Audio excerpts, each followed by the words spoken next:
کون شہر مکہ میں صبح صبح آیا ہے، جس کے نور سے عالم سارا جگمگایا ہے۔ السلام علیکم ورحمۃ اللہ وبرکاتہ۔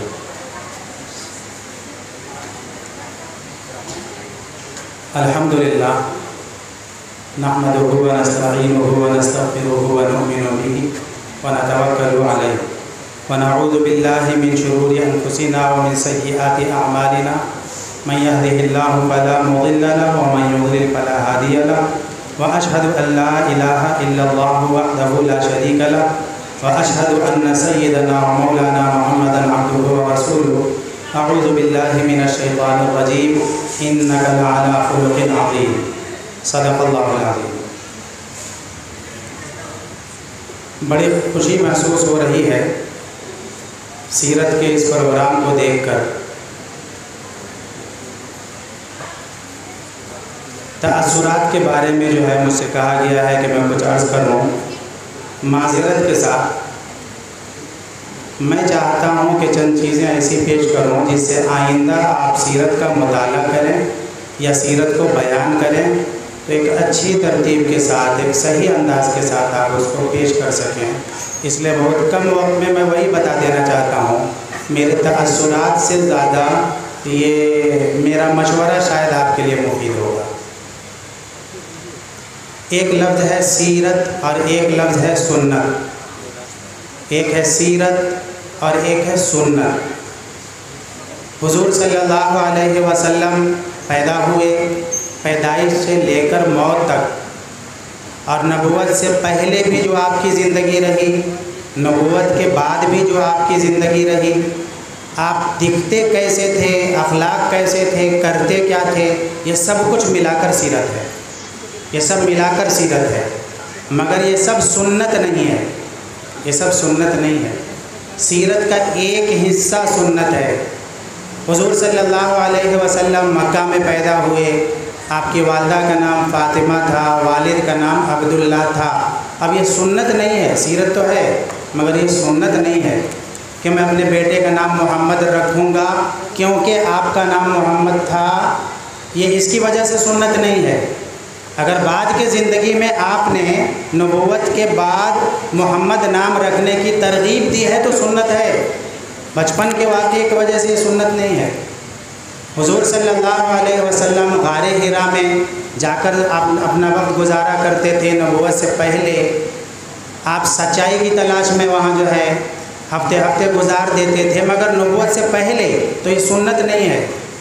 اگر نبوت کے بعد آپ ایسا کرتے تھے یا کوئی اور دلیل موجود ہو، آپ نے اس کی ترغیب دی ہو تو بے شک یہ بات سنت ہو سکتی ہے، مگر نبوت کے پہلے واقعات جو ہوئے ہیں آپ کے ساتھ، اس کی وجہ سے آپ کسی چیز کو سنت نہیں قرار دیں گے۔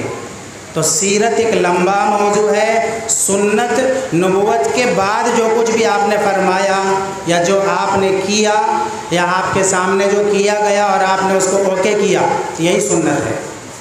ایک بات سمجھ گئے؟ سیرت اور سنت کو گڑبڑ نہیں کرنا۔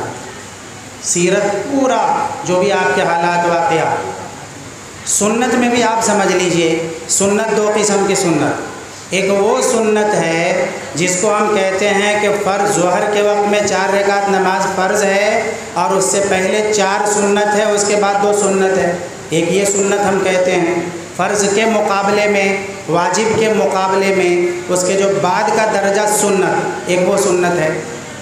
اور ایک سنت ہے حضور صلی اللہ علیہ وسلم کا طریقہ، چاہے وہ فرض ہو، چاہے وہ واجب ہو، چاہے وہ سنت ہو، حضور کا طریقہ۔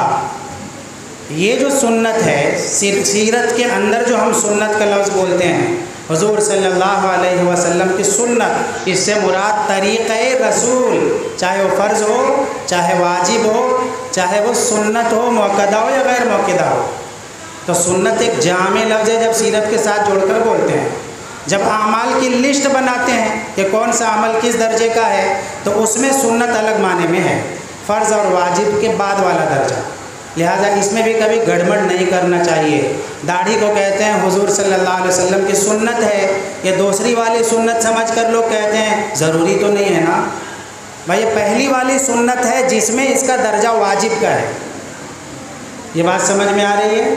یہ سنت کا اس میں کیٹیگری میں داخل ہے، پہلی والی سنت۔ تو سنت اور سنت میں گڑبڑ نہیں کرنا چاہیے۔ سیرت کے ساتھ جو سنت بولتے ہیں، حضور کا پورا طریقہ چاہے جس درجے کا ہو، ایمان میں آپ کی سنت کیا ہے، نماز میں آپ کی سنت کیا ہے، یعنی طریقہ کیا ہے، فرض ہو چاہے واجب ہو چاہے اس کے بعد کا درجہ ہو، یہ دو چیزیں۔ تو سنت آپ کا طریقہ، سیرت پورا کا پورا۔ سیرت میں دیکھیے، ایک آپ کی ذات سے متعلق ہے کہ آپ تھے کیسے، آپ کیسے تھے، اللہ نے آپ کو کیسا بنایا تھا، پورا ایٹانومی، آپ کی ساخت جس کو ہم کہیں گے حلیہ جس کو ہم کہیں گے۔ تو پہلے نمبر پر آتا آپ تھے کیسے، آپ کا حلیہ کیسا تھا، پہلے بچوں کو یہ یاد کرانے کی چیز ہے۔ نمبر ایک، حلیہ کیسا تھا سیرت کا۔ دوسرا، آپ کے اخلاق کیسے تھے، آپ کے اخلاق کیسے تھے۔ یہ حلیہ کے آگے اخلاق میں پیروی کی بات آتی ہے، آپ کی ساخت اور صورت اور حلیہ میں پیروی کی بات نہیں ہے۔ آپ کی ناک اونچی تھی تو دبا کے ناک اونچا نہیں کرنا ہے ہم لوگوں کو، بس آپ کے ساخت کو اور صورت کو اس لیے بتایا جاتا ہے کہ ایک سچی صورت ہمارے سامنے آئے تو محبت آپ کی پیدا ہو کہ اللہ تبارک و تعالیٰ نے نعوذ باللہ آپ کو کوئی لولا لنگڑا کبڑا نہیں بنایا تھا، بڑا خوبصورت، بڑا حسین، بڑا جمیل بنایا تھا، اور ایسی چیزوں کو سننے سے کسی سے محبت ہوتی ہے۔ تو حلیہ الگ، پھر اس کے بعد ہے اخلاق، اس کے بعد نمبر آتا ہے یاد کرانے کا بڑے بڑے حالات، آپ کے جنگ کے واقعات اور یہ وہ بڑے بڑے حالات جو آپ کے سامنے پیش آئے، سیرت کے وہ واقعات۔ اس کے بعد نمبر، یہ بڑے بڑے حالات میں دو قسم آپ کر لیجئے، ہجرت سے پہلے کی زندگی جس کو ہم مکہ کی زندگی کہتے ہیں، ہجرت کے بعد کی زندگی جس کو ہم مدنی زندگی کہتے ہیں۔ دو حصوں میں بانٹ کر پہلے ہجرت سے پہلے کی زندگی یاد کرائیے اور یاد کیجئے اور مطالعہ کیجئے۔ ہجرت کے پہلے کی جو زندگی مکی زندگی ہے اس کو تین حصوں میں بانٹیے، بچپن سے جوانی، جوانی سے نبوت تک اور نبوت سے ہجرت تک۔ بچپن سے جوانی کی عمر آپ کی کیسے گزری، بچپن کے حالات ہیں۔ پھر اس کے بعد جوانی کے حالات اور لوگوں میں آپ کیسے مقبول تھے، صادق تھے، امین تھے اور کیا تھے، اس زمانے میں آپ کی کیا حیثیت ہو گئی تھی، نبوت تک۔ نبوت کے بعد آپ نے 13 سال جو مکہ کے اندر زندگی گزاری، اب اس کے بڑے بڑے واقعات آپ نوٹ کیجئے۔ پھر اس کے بعد مدینہ شریف کے حالات پر آ جائیے جس میں جنگی واقعات خاص ہیں۔ پھر اس کے بعد تو پوری زندگی ہے یہ کہ ہر چیز کے بارے میں آپ نے کیا بتایا، جس کو میں نے سنت سے تعبیر کر دیا۔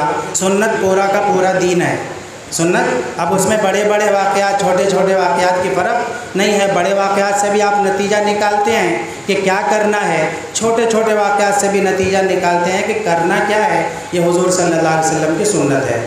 بس یہی مختصر بات کے ساتھ میں اپنی گفتگو ختم کر رہا ہوں۔ امید ہے کہ اللہ تعالیٰ مجھ کو بھی اس سے نفع پہنچائیں گے، آپ کو بھی انشاءاللہ اس سے نفع پہنچے گا۔ وآخر دعوانا الحمدللہ۔